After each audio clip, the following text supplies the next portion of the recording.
Did you know that George Washington, the first president of the United States, was also a hemp farmer? When we think of George Washington, we picture him leading the Revolutionary War and becoming America's first president. But there's another side to Washington that's less known. He was a dedicated farmer who grew hemp on his estate, Mount Vernon.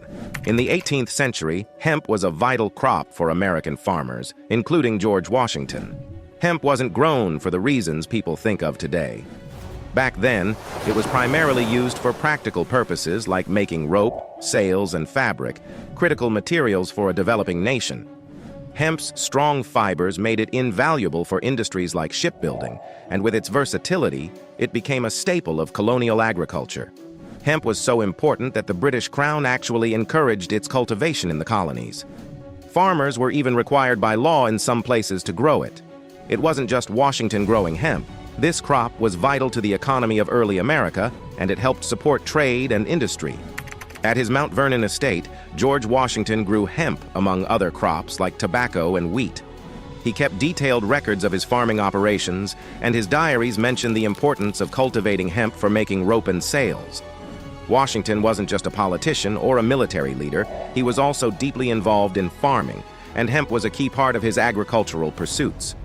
Washington's interest in hemp wasn't unique for the time, but he saw its potential.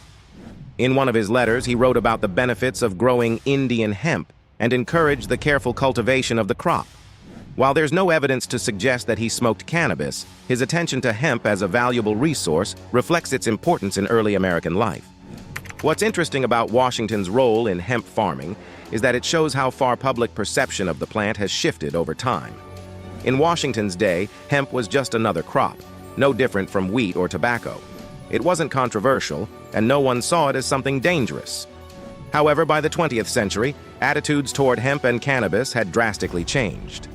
Due to a mix of political, racial, and economic factors, cannabis was demonized, leading to the eventual prohibition of both marijuana and hemp. Washington, like many of his contemporaries, would likely have been shocked to see the plant they relied on for practical goods turned into a symbol of criminal behavior. In recent years, hemp has made a comeback, particularly for industrial uses like textiles, food, and even construction materials.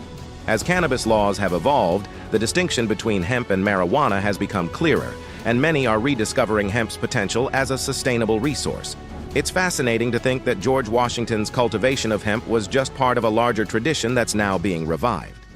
Hemp, once demonized and outlawed, is finding its place again in the American economy, just as it was during Washington's time.